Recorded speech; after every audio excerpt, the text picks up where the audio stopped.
여러분 안녕하세요. 원성묵 목사입니다. 오늘도 함께 하나님의 말씀 같이 나누도록 하겠습니다. 오늘은 4강이죠. 네, 4강 머리, 가슴, 생활 지식.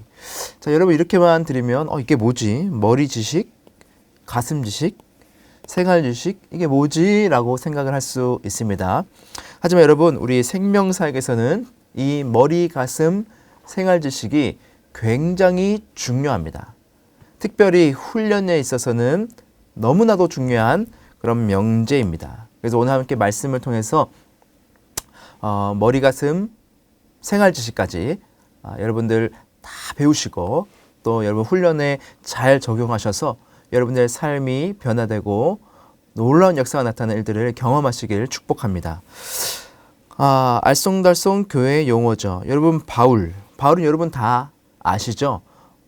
기독교 역사에서 굉장히 중요한 인물 중에 한 명이고 그리고 성경의 13권을 기록한 사람이 바로 이 바울입니다. 이 바울은 베냐민 지파의 그리고 바리새인 출신이죠. 그리고 굉장히 열성적인 그런 회원이었고 굉장히 또 부유하고 또 많은 그 학문적 지식을 가진 그런 사람이었습니다. 거기에다가 유대인인과 동시에 또 로마 시민권까지 가지고 있었던 정말 지금으로 따지면 너무나도 잘 나가는 엘리트 코스를 밟은 사람들 중에서도 사람입니다. 이런 바울이 어떻게 됩니까? 다메섹 도상에서 예수 그리스도를 만나죠. 그래서 완전히 변화가 됩니다. 그래서 이제는 하나님을 전하고 예수님을 증거하는 일에 헌신하는 사람으로 하나님의 일꾼으로 완전히 탈바꿈한 사람이 바로 이 바울이죠. 자, 그 다음에 할렐루야라고 있습니다. 이 할렐루야라는 것은 히브리 말로서 너희는 여호와를 찬송하라. 할렐루야. 여러분 성가대에서도 할렐루야 찬양단이 많죠. 이 할렐루야라는 것은 하나님을 찬양합니다. 여호와를 찬송하라. 그러한 뜻입니다. 자, 1번이죠. 한번 들어가 볼까요? 대체로 사람들이 잘 사는 데 필요하다고 생각하는 것은 무엇인지 나누어 봅시다. 여러분 모든 사람들은 다 어떻습니까? 그렇죠. 잘 살고 싶어 합니다. 이 잘 살고 싶어 하는데 이 잘 살기 위해서는 무엇이 필요하다고 여러분 생각하십니까?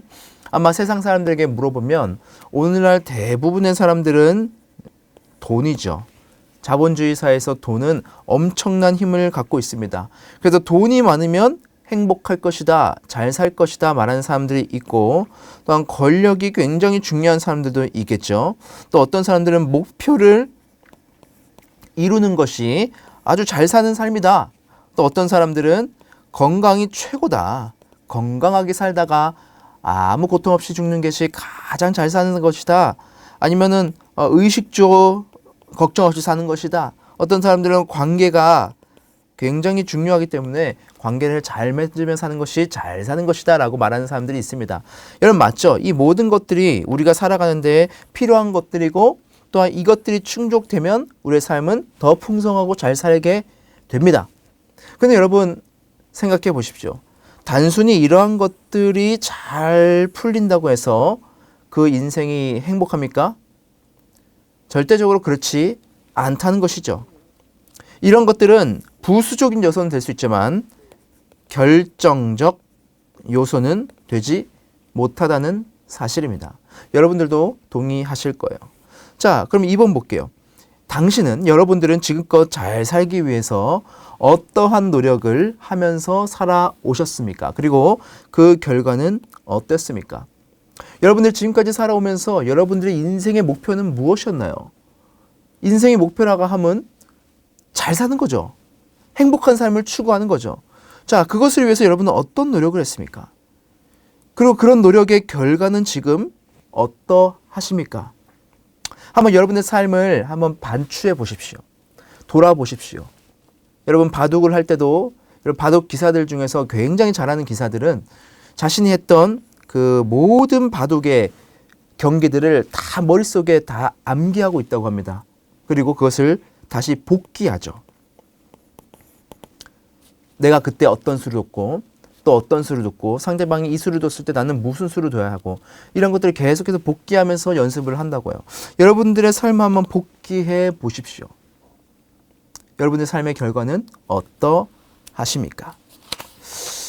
우리의 삶을 돌아봤을 때에 어떠한 평가를 내리든지 간에 우리는 더 잘 살고 또 더 행복하고 그리고 더 온전해지는 삶을 우린 추구해 갈 것입니다. 자, 그러기 위해서는 어떻게 해야 되는가? 오늘 그 말씀 함께 나눠보려고 합니다. 자, 3번에 보시면 잠언은 잘 사는 비결이 가득 채워져 있는 교훈집이라고 할 수 있습니다. 잠언은 어떻게 행하는 것이 잘 사는 것이라고 말씀하고 있나요? 자, 여러분 지금 잠언에서 우리가 한번 이 잘 사는 비결을 찾아보려고 하는데 여러분 잠언은 어떤 책인가요? 잠언을 보통 무슨 책이라고 우리는 부르나요?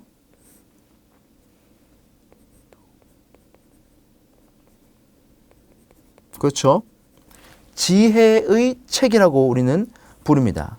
잠언에는 지혜가 가득 담겨 있다. 우리 그렇게 알고 있죠. 자, 그러면 잠언에서 말하는 이 지혜는 무엇일까요? 잠언 1장 7절을 보시면 이렇게 기록되어 있습니다. 여호와를 경외하는 것이 지혜의 근본이다. 기록되어 있어요. 잠언 9장 10절에도 보면 여호와를 경외하는 것이 지혜의 근본이다 기록하고 있습니다. 잠언은 여러분 전체를 보면 지혜의 책인데 이 지혜는 어디서 나오느냐? 바로 여호와를 경외하는 것에서 나온다. 그래서 여호와를 경외하는 것이 바로 어떤 삶이냐? 가장 잘 사는 비결이다. 이렇게 말씀을 하고 있는 책이 바로 이 잠언이라는 것입니다. 자, 잠언 1장 3절 볼까요? 지혜롭게, 공의롭게, 정의롭게, 정직하게 행할 일에 대하여 훈계를 받게 하며 되어 있죠. 자, 성경은 이 잠언은 우리에게 지혜롭고 공의롭고 정의롭고 정직하게 행할 것을 우리에게 말씀을 하고 있어요. 이것이 바로 어떤 삶이냐? 바로 잘 사는 비결이라는 것이죠. 자, 그렇다면 우리가 이 지혜 있는 삶, 잠언에서 말하는 지혜롭고 공의롭고 정의롭고 정직한 이 지혜의 삶을 살기 위해서는 이렇게 행하기 위해서는 무엇이 필요하다고 말씀하고 있는가? 잠언 1장 2절 볼까요? 이는 지혜와 훈계를 알게 하며 명철의 말씀을 깨닫게 하며 그렇게 되어 있습니다. 자, 지혜와 훈계. 자, 이 지혜와 훈계를 알기 위해서는 이게 어디에 있다고요? 명철의 말씀 속에 있다. 곧 이건 무엇입니까?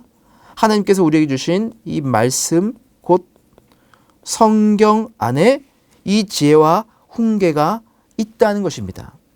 그럼 이 말씀을 통해서 우리가 깨닫게 되고 이 성경 말씀을 통해서 잘 사는 비결을 발견할 수 있다는 것이죠. 그래서 우리에게 무엇이 필요합니까? 이 말씀을 깨닫는 것이 필요하다는 겁니다.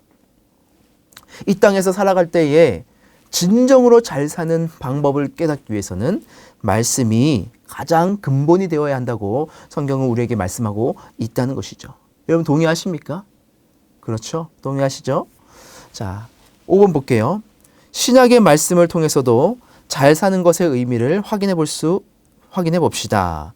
잘 사는 것은 어떻게 사는 것이며 잘 사는 능력을 갖추기 위해서는 어떻게 해야 할까요? 자, 디모데후서 3장 16절 17절 볼까요? 모든 성경은 하나님의 감동으로 된 것으로 교훈과 책망과 바르게 함과 의로 교육하기에 유익하니 이는 하나님의 사람으로 온전하게 하며 모든 선한 일을 행할 능력을 갖추게 하려 함이니라. 아멘. 자, 하나님의 말씀을 깨달으면 우리가 잘 살 수 있는데, 자, 그 하나님의 말씀은 어떻게 됐느냐? 자, 하나님의 말씀, 모든 성경은 무엇으로 됐습니까? 그렇죠? 하나님의 감동으로 이루어져 있다라는 것이죠. 하나님의 감동으로 이 말씀이 기록되어졌다는 겁니다. 그러니까 이 성경 말씀은 단순히 인간의 교훈집을 뛰어넘어서 인간의 지혜서를 뛰어넘어서 누구의 책이라는 것이죠? 하나님의 책이라는 것이죠. 하나님의 성령의 감동하심으로 기록된 책이 바로 이 성경이라는 것입니다. 그래서 우리가 성경 말씀을 우리가 믿으면, 말씀을 따라가면 이 세상의 모든 지혜를 뛰어넘는 그 하나님의 지혜를 가지고 살아갈 수 있다는 것이죠. 그래서 그것이 가장 우리에게 근본이 되는, 그리고 가장 잘 살 수 있는 비결이 될 수 있다라는 것입니다. 말씀을 통해서 교훈과 책망과 바른함과 의로 교육하는 능력을 우리에게 주신다는 것이죠. 자, 그래서 6번 볼게요. 잘 살게 하는 비결의 책인 이 성경은 의롭고 선하게 살기 위해서는 하나님의 말씀으로 교훈과 책망과 바르게 함과 의로 교육을 받아야 한다고 말씀합니다. 하나님의 말씀에는 어떤 지혜가 있게 잘 사는 비결이 되나요? 자, 하나님의 감동으로 되어진 이 하나님의 말씀 안에는 어떤 지혜가 있는가? 자, 디모데서 3장 15절 볼까요? 또 어려서부터 성경을 알았나니 성경은 능히 너로 하여금 그리스도 예수 안에 있는 믿음으로 말미암아 구원에 이르는 지혜가 있게 하느니라 되어 있습니다. 자, 무슨 지혜를 주신다고요? 구원에 이르는 지혜를 성경이 우리에게 준다는 것입니다. 자, 우리 이것을 보면 조금 의아해요. 구원? 내가 구원을 받은 거? 그 구원을 받는 것을 받는 그 지혜? 이게 뭘까? 그러니까 내가 예수님을 믿으면 그것으로 그냥 끝나는데 그것으로 모든 것을 만족시킬 수 있는 어떤 잘 사는 비결이 될 수 있을까라는 고민을 하실 수 있지만, 여러분 여기서 말하는 구원에 이르는 지혜, 자, 이 구원이라는 것은 여러분 단순히 그냥 내가 하나님을 믿었다, 여러분 거기서 끝나는 것이 아닙니다. 우리가 저번에 배웠죠? 구원 서정이라는 것을 배웠어요. 그죠? 구원 서정은 무엇입니까? 처음에 하나님 우리를 부르십니다. 소명을 주시죠. 그리고 중생케 하십니다. 그리고 우리에게 회심하게 하시고요. 우리가 믿게 하십니다. 그리고 하나님의 의롭게 하시는 칭의가 있고요. 우리를 양자 삼으십니다. 양자됨이죠. 그리고 우리가 성화의 과정과 그리고 견인의 과정을 통과하면서 하나님의 영화로운 그 나라로 들어가게 됐죠. 하나, 둘, 셋, 넷, 다여, 일곱, 여덟, 이 9가지의 단계를 구원 서정이라고 합니다. 그러니까 여러분, 이 구원에 이르는 지혜는 이 모든 것을 다 포함하고 있다는 거예요. 이 양자됨까지는 과거입니다. 우리를 하나님께서 예정하시고 우리를 부르십니다. 그리고 중생, 우리를 거듭나게 하시죠. 그리고 우리의 죄를 회개하게 하십니다. 회심. 그래서 주님을 믿게 되죠. 그리고 우리를 의롭다 하시고 우리를 하나님의 자녀, 하나님의 왕자, 공주로 삼아주세요. 이미 여러분들은 이러한 과정을 거쳤습니다. 그렇죠? 그 믿음을 갖고 구원을 받으면서 어떻게 됩니까? 성화의 과정, 더 거룩해지는 주님을 닮아가는 모습의 과정을 여러분 지금 하고 계시죠. 그리고 견인이 있습니다. 이 견인은 뭡니까? 견디고 인내하면서 하나님을 믿는 이 믿음을 끝까지 지키게 하시죠. 이게 현재입니다. 그리고 나서 이제 미래에 우리는 하나님의 영화 가운데로 들어가게 된다는 것이죠. 이게 바로 구원 서정이에요. 이 모든 지혜가 바로 이 성경 안에 담겨 있다는 것입니다. 그래서 구원 서정은 우리의 인생과도 같아요. 여러분들의 인생과도 같습니다. 우리의 모든 구원의 과정 가운데 이루어지는 우리의 모든 삶을 하나님께서 이 성경을 통해서 우리에게 지혜를 허락하신다는 거예요. 그래서 우리가 말씀을 통해서 변화되는 놀라운 일들을 경험할 수 있다는 겁니다. 자, 그 7번 볼게요. 하나님은 사람을 창조하실 때 보시기에 심히 좋게 창조하셨고 잘 살도록 디자인하셨습니다. 그리고 계속 잘 살도록 하기 위해 다음과 같은 명령을 주셨습니다. 이 명령이 당신에게는 자유로 느껴집니까? 속박으로 느껴집니까? 그 이유는 무엇입니까? 자, 하나님께서는 우리를 창조하실 때에 보시기에 좋았더라. 그리고 직접 손으로 빚으셔서 생기를 불어넣으셔서 특별하게 우리 인간을 만드셨죠. 우리 인간이 창조되었을 때는 하나님께서 우리를 잘 살도록 만드셨습니다. 그런데 잘 살도록 만든 우리가 잘 살지 못하게 된 이유가 있어요. 자, 창세기 2장 16절 17절 볼까요? 여호와 하나님이 그 사람에게 명하여 이르시되 동산 각종 나무의 열매는 내가 임으로 먹되 선악을 알게 하는 나무의 열매는 먹지 말라. 내가 먹는 날에는 반드시 죽으리라. 자, 하나님께서 우리에게 명령을 내려주셨습니다. 이것이 무엇이냐면 너희가 동산에는 각종 나무 열매는 내가 임으로 먹어라. 자, 이 말은 무엇이냐? 자, 내가 만든 모든 것들, 모든 나무의 열매들 마음대로 먹어. 너가 먹고 싶은 대로 다 따먹어. 뭐 조금 먹든 많이 먹든 매일 먹든 하루에 하나씩 먹든 네 마음대로 해. 다 할 수 있어. 그런데 하나만 지켜줘. 그것이 무엇이냐? 선악을 알게 하는 나무의 열매만 먹지 말아줘. 하나님께서 부탁하신 거예요. 그리고 명령하신 거예요. 여러분, 이것이 여러분 속박입니까? 이것이 여러분 자유입니까? 속박입니까? 당연히 자유죠. 창조주 그 하나님께서 자신의 피조물인 인간에게 모든 것을 열어주신 거예요. 그런데 단 하나만 너가 지켜줘라. 이게 무엇입니까? 바로 하나님과 인간 사이에 약속을 한 거예요. 이것을 신학적인 말로 언약이라고 해요. 자, 그래서 내가 하나만 이렇게 할 테니까 이것만 좀 들어줘. 그러면서 내가 창조주인 것을 너가 이 나무를 보면서 이 명령을 들으면서 지키면서 기억해줘. 그렇게 하나님께서 우리에게 말씀하신 겁니다. 여러분, 이거는 하나님의 엄청난 인자하심이에요. 그리고 이것을 우리가 약속하셨어요. 이것을 여러분 첫째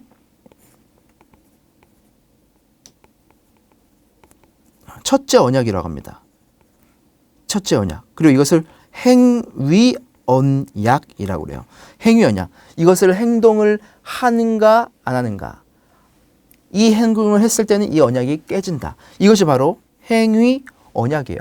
그래서 쌍방간의 언약이죠. 하나님께서 말씀하신 거, 그리고 인간은 이것을 지키는, 이것이 바로 첫 번째 언약, 행위 언약입니다. 그런데 인간이 어떻게 됐습니까? 이 언약을 깨트려 버렸죠. 창세기 보시면 하와가 사단의 꾀임에 넘어가서 이 선악을 알게 하는 나무 열매를 따먹습니다. 그때 그 사탄이 무엇이라 이 하와를 꼬드기냐? 이것을 먹어봐. 그럼 너가 하나님처럼 될 거야. 하나님처럼 될 거야. 여러분, 그 안에 무엇이 있습니까? 그냥 단순히 그 선악과를 먹고 싶은 것이 아니고 그 내면에는 하나님처럼 되고자 하는 교만함이 있었다는 것이죠. 그로부터 무엇이 들어옵니까? 바로 이 죄라는 것이 바로 여기서부터 이것이 깨짐으로 말미암아 죄가 이 땅 가운데 들어오게 된 것입니다. 그래서 자, 볼게요. 아담의 범죄의 결과는 무엇이며 그 근본적인 해결책은 무엇입니까? 자, 그래서 여러분 죄가 들어왔죠. 그렇죠? 이 죄를, 이 아담의 범죄의 결과는 무엇입니까? 죄예요. 그리고 이 죄를 어떻게 해야 됩니까? 해결해야 되는 것이죠. 해결하지 않으면 이제 하나님과의, 인간과의 관계는 계속해서 깨져 있는 겁니다. 그래서 이것을 해결하기 위해서 우리 인간은 행위 언약을 깨트렸지만 이제 하나님께서 어떻게 합니까? 이 우리 인간을 긍휼히 여기신 거예요. 죄가 들어와서 하나님과 관계할 수 없지만 하나님의 긍휼하심을 받아서 하나님께서는 우리와 계속해서 언약을 체결하십니다. 그래서 여러분, 성경에 보면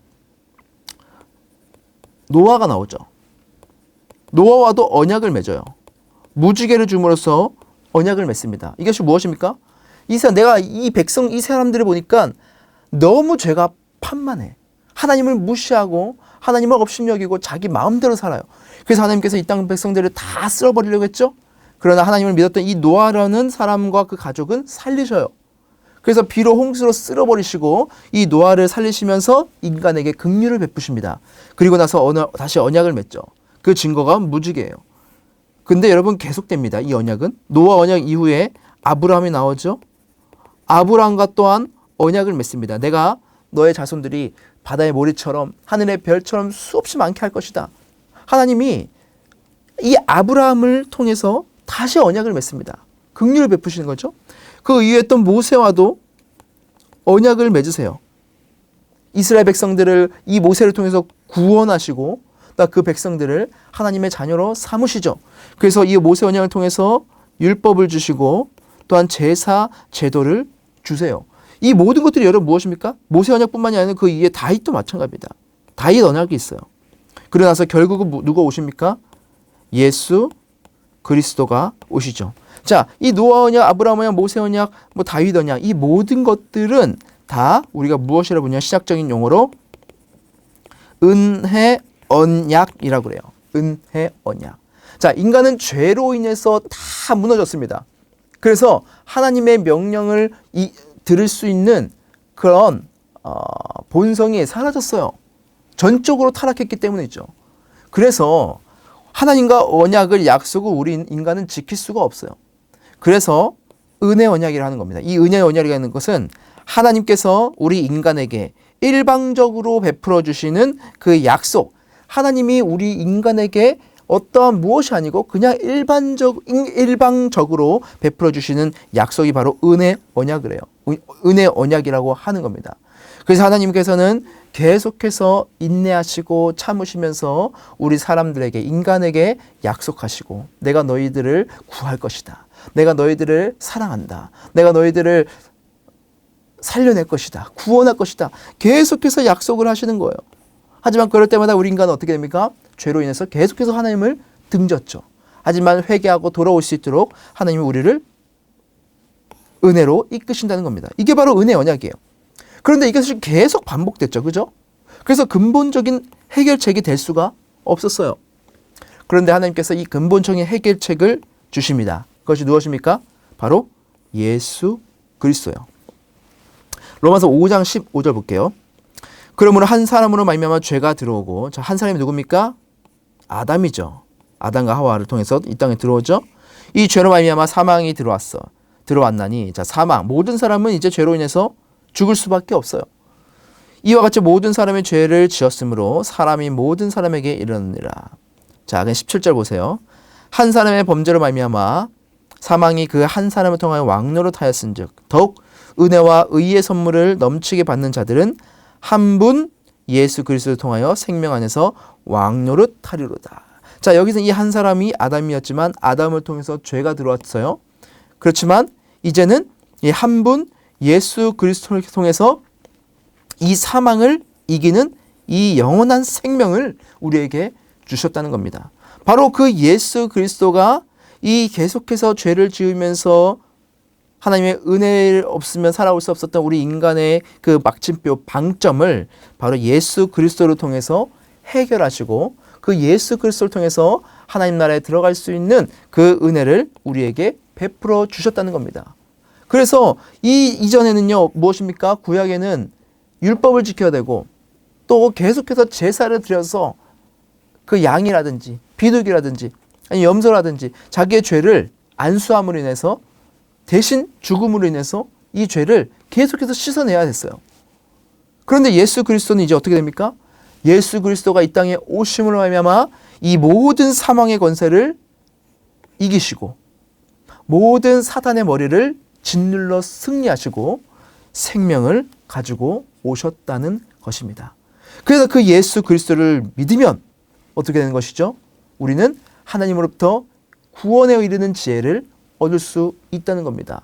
구원의 서정, 하나님이 우리를 의롭다 칭해 주시는 거죠. 자, 그래서 그분을 믿으면 우리는 잘 살 수 있는 겁니다. 이 지혜가 성경 안에 있는 거예요. 자, 9번 볼게요. 모든 사람은 잘 살기 위해 성경의 지혜를 따라 의롭고 선하게 살아야 합니다. 모든 성경은 하나님의 감동으로 된 책입니다. 하나님의 감동으로 되었다는 뜻은 하나님의 생기가 들어갔다. 세오 푸투스토스는 하나님의 생기가 들어왔다는 뜻입니다. 다음 구절들을 통해 그 의미를 좀 더 구체적으로 생각해 봅시다. 되어 있죠.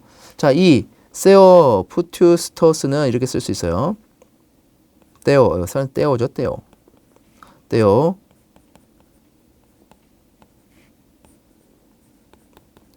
자, 떼오 프네오토마스, 데오스 프네마토스, 푸네마토스. 자, 이것은 뭐냐면 하나님입니다. 그리고 푸네마토스는 이건 소유격이에요. 그래서 성령의라는 소유격이죠. 그러니까 하나님의 성령, 하나님의 성령이라는 뜻인데 성령 뜻 뭐 더 해석하면 하나님의 생기가 들어갔다라는 그런 뜻으로 할 수 있는데 이 푸네오토마토스는 푸네우마 그죠? 푸네우마 자 바로 성령이라는 뜻이에요. 그러니까 하나님의 감동으로 됐다라는 이 단어는 자 이 단어인데 이 단어의 진짜 본래 뜻은 자, 하나님의 생기가 들어갔다라는 말이라는 것이죠. 자, 그래서 이 말이 어떤 뜻이 있냐? 자, 구약을 한번 가보세요. 창세기 2장 7절 볼게요. 여호와 하나님이 땅의 흙으로 사람을 지으시고 생기를 그 코에 불어넣으시니 사람이 생명이 된지라. 자, 이 생기, 하나님께서 불어넣으신 이 생기가 불어넣으니까 뭐 어떻게 됩니까? 사람이 생명이 되니라. 자, 생명이 들어가게 됐어요. 그죠? 생명이. 자, 에스겔 볼까요? 37장 10절. 이에 내가 그 명령대로 대언하였더니 생기가 그들에게 들어가매 그들이 곧 살아나서 일어나 서는데 극히 큰 군대라. 자, 생기가 들어가니까 어떻게 됩니까? 생명이 됐어요. 살아나는 역사가 나타났다는 겁니다. 그러니까 하나님의 생기가 들어갔다는 것은 무슨 말이에요? 생명이 역사하는 의미가 있다는 것이죠. 모든 성경은 하나님의 감동으로 됐다는 이 말은 곧 무엇이냐 하면은 하나님의 생명의 역사가 이 성경 안에 담겨 있다는 것을 뜻한다는 것입니다. 자, 그래서 10번 볼게요. 하나님의 생기로 된 성경을 읽으면 4가지 유익이 있습니다. 그 유익은 무엇인지 그림을 보며 서로 설명해 봅시다. 디모데후서 3장 16절. 모든 성경은 하나님의 감동으로 된 것으로 하나님의 생기와 생명으로 생명을 주는 것으로 된 것으로 교훈과 책망과 바르게 함과 의로 교육하기에 유익하니 되어 있죠. 자, 4가지 유익. 우리를 교훈하시고 의로 교육하시고 우리를 바르게 하시고 또한 책망하신다. 이렇게 되어 있습니다. 자, 이 교훈이라는 것은 무엇입니까? 우리를 가르치는 것이죠. 가르침. 어떤 길로 가야 되는 것이 맞는 길인지를 알려주는 겁니다. 교훈. 그리고 책망합니다. 책망은 무엇입니까? 다른 말로 하면 꾸짖는 것이죠. 잘못된 길로 가고 있는 그 잘못된 것을 알려주고 꾸짖어서 바로 돌아올 수 있도록 하는 것이 바로 책망입니다.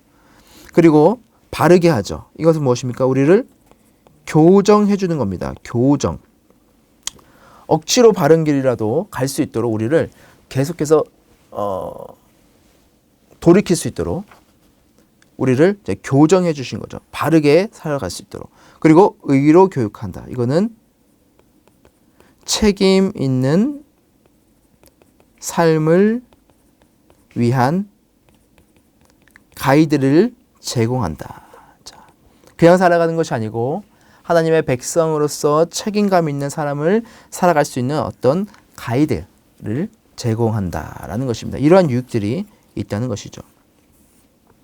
11번 볼게요.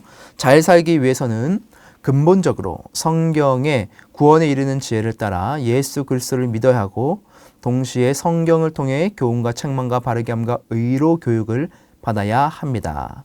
그러나 이것은 단순히 성경을 배운다고 얻을 수 있는 유익은 아닙니다. 1번, 성경을 배운 사람 중에는 어떤 경우도 있을 수 있습니까? 자, 우리가 무조건 성경을 배운다고 해서 다 유익을 얻는 게 아니죠. 디모데서 3장 7절 보면 항상 배우나 끝내 진리의 지식에 이를 수 없다. 자, 우리가 배우긴 배우지만 어떤 사람은 배워도 그것이 진리로 이르는 구원으로 이르는 그 지식에까지 이르지 못한 사람들도 여러분 있죠. 있습니다. 성경을 많이 아는 사람이지만 오히려 그런 사람들이 예수를 부인하는 일들도 나타나게 되죠. 그래서 여러분 우리 교회에 여러분 베스트라고 있습니다. 베스트 성경제 여러분 아시죠? 네, 여러분들도 베스트 성경대학은 여러분 꼭 들으십시오. 이 베스트 성경대학의 이 베스트 뜻이 뭐냐면 B는 바이블입니다. 바이블, 익스포지션, 스피드, 트랜스포메이션. 성경을 엑스포지먼트리 강의하여, 익스포지션 강의하여, 스피릿 성령으로 트랜스포메이션 변화시킨다. 이게 바로 베스트의 여러분 뜻이에요. 그러니까 성경을 강의한다. 성경을 강해해서 여기서 끝나면 그것으로는 변화될 수 없다는 겁니다. 성령이 우리를 변화시켜야만 이 놀라운 변화가 일어난다는 거예요. 성경을 아는 것에서 끝나면 거기서는 변화가 일어날 수 없다는 것을 이 베스트 안에 우리가 담겨 놓은 것이죠. 마찬가지입니다. 성경을 배우지만 어떤 경우가 있을 수 있습니까? 진리에 이르지 못할 수도 있다는 거예요. 우리의 머리 지식만 가득 채운다고 해서 여러분 그것이 구원의 지식까지 이르는 것이 아니라는 사실입니다. 머리 지식이 컸다고 해서 여러분 삶이 변하는 게 아니라는 것이다. 물론 들으면서 나죠. 배우면서 나죠. 거기서 시작하는 것이죠. 하지만 그렇다고 무조건 되는 것은 아니라는 것입니다. 2번, 성경을 배워도 진리의 지식에 이르지 못하는 이유는 무엇인가? 디모데서 3장 14절. 그러나 너는 배우고 확신한 일에 거하라. 너는 내가 누구에게서 배운 것을 알며. 자, 배우고 뭡니까? 확신한 일에 거하라는 것입니다. 확신이 있어야 된다는 것이요. 곧 믿음이 있어야 한다는 것입니다. 단순히 그냥 머리로만 아는 것이 아니고 이 하나님의 말씀이 우리의 머리를 채웠다면 이 머리를 채운 것이 무엇이 되어야 됩니까? 우리의 가슴에 믿음으로 확신이 되어야 한다는 것이죠. 그렇지 못하면 진리의 지식에 이르지 못하는 일이 나타난다는 것입니다. 그리고 그것을 통해서 어떻게 됩니까? 우리의 삶으로 가져갈 때에 이 삶 속에서 우리가 배운 하나님의 말씀이 우리의 가슴을 뜨겁게 지피고 이 뜨겁게 지핀 것이 우리의 삶을 변화시키는 데까지 나아간다는 겁니다. 그래서 12번에 성경을 배워 진리 지식을 얻고 의롭고 선하게 살아내는 능력을 얻기 위해 다음 3단계가 필요합니다. 말씀을 통해 확인해 봅시다. 자, 아까 말씀드렸죠? 1번 머리 지식을 가슴 지식으로. 자, 우리가 하나님의 말씀을 배웠다면 이것이 우리의 가슴으로 전 내려가야 됩니다. 그러나 이 머리서부터 가슴까지 한 30cm밖에 안 되는 정말 짧은 거리지만 이 내려오는 것이 너무나 힘든 사람들이 있어요. 하나님의 말씀을 들으면 그 말씀이 마음을 뜨겁게 지피지 못하는 사람들이 있다는 겁니다. 우리의 심령을 태우는 일들이 나타나지 않는 이들이 많다는 겁니다. 하나님의 경고의 말씀이 떨어져도 그 말씀 앞에 무릎 꿇고 회개하고 자백하며 경성하며 주님께 나아가지 않는다는 것이죠. 하나님의 우리의 말씀 가운데 주셨지만 그 말씀이 우리의 마음에 아무런 느낌도 없고 냉랭한 일들이 일어난다는 것이죠. 그럼 우리가 아무리 설교를 들어도 아무리 말씀을 우리가 공부해도 전혀 우리를 어찌하는 우리의 변화되는 일들을 나타내지 못한다는 것입니다. 자, 근데 여러분 가슴 지식에서 멈추면 안 돼요. 자, 가슴 지식을 어떻게 됩니까? 생활 지식으로 나아가야 된다는 것이죠. 신명기 17장 19절 평생에 자기 옆에 두어 읽어 그의 하나님 여호와를 경외하기를 배우며 이 율법의 모든 말과 이 규례를 지켜 행할 것이니라. 하나님의 말씀이 떨어져서 내 마음을 뜨겁게 해요. 이런 결단을 하게 합니다. 아, 내가 이렇게 살아야겠구나 결단을 해요. 그런데 교회당 문만 박차고 나가면 그 결단이 사라져. 나의 삶에 아무런 적용도 없고 뭐 그때 그냥 그런 마음으로 했던 거에 위안을 받고 그냥 합리화하면서 그냥 적당히 그렇게 살아가는 것이죠. 그러나 그렇게 하면 안 됩니다. 우리의 생활로까지 이어져야 돼요. 말씀이 떨어지고 내 가슴에 불 붙였다면 하나님께서 이렇게 하라고 말씀하시는 그런 마음에 감동을 주셨다면 그것을 행해야 되는 것이죠. 그게 바로 생활 지식인 겁니다. 지켜 행하는 겁니다. 순종해야 하는 것이죠. 그래서 밑에 도표는 이렇게 되어 있죠. 머리 지식 그리고 가슴 지식으로 가기 위해서는 묵상, 암송해야 된다. 자, 배웠으면 그것을 그냥 머리로만 하는 것이 아니라 여러분 머리에서 계속 묵상하는 겁니다. 하나님께서 왜 나에게 이런 말씀을 주셨을까? 이 말씀을 통해서 하나님은 나에게 어떤 메시지를 하시는 것일까? 그것을 계속 묵상하는 것이죠. 그리고 하나님의 말씀을 암송하는 것도 굉장히 중요합니다. 왜냐? 내가 말씀을 알고 있는 만큼 내 삶에서 문제들에 부딪혔을 때에 그 문제에 함몰되는 것이 아니라 내가 알고 있는 그 하나님의 말씀이 이 문제들을 오히려 덮어 씌워서 이 문제 가운데 빠지는 것이 아니라 이 문제를 말씀을 통해서 이겨내는 방향으로 나아갈 수 있도록 하는 것이 바로 암송이에요. 그래서 묵상과 암송을 통해서 머리 지식이 가슴 지식으로 되고, 그리고 가슴 지식이 하나님의 말씀에 순종함으로 생활 지식이 된다는 것입니다. 자, 그래서 13번이죠. 하나님의 말씀인 성경을 배우고 묵상하고 실천하기 위해 구체적인 계획을 세워봅시다. 인생을 잘 살게 되는 생명의 여정이 될 것입니다. 자, 여러분 한번 써보십시오. 배우기에 어떻게 해야 될 것인가? 묵상하려면 어떻게 해야 될 것인가? 또 그것을 실천하기 위해서 내가 어떻게 해야 할 것인가? 여러분 한번 적어보십시오. 그리고 그것을 여러분 카톡방 안에서 여러분들의 그 소그룹 안에서 함께 은혜를 나누는 시간을 가져보시기 바랍니다. 여러분 머리 지식, 그리고 가슴 지식, 생활 지식을 이런 풍성히 간직하고 또 누리는, 그것을 통해서 변화를 경험하는 여러분 모두가 되시길 주님의 이름으로 축원드립니다. 여러분 오늘도 강의 들으시느라 너무 수고 많으셨습니다. 자, 그러면 다음 주에 뵙겠습니다. 감사합니다.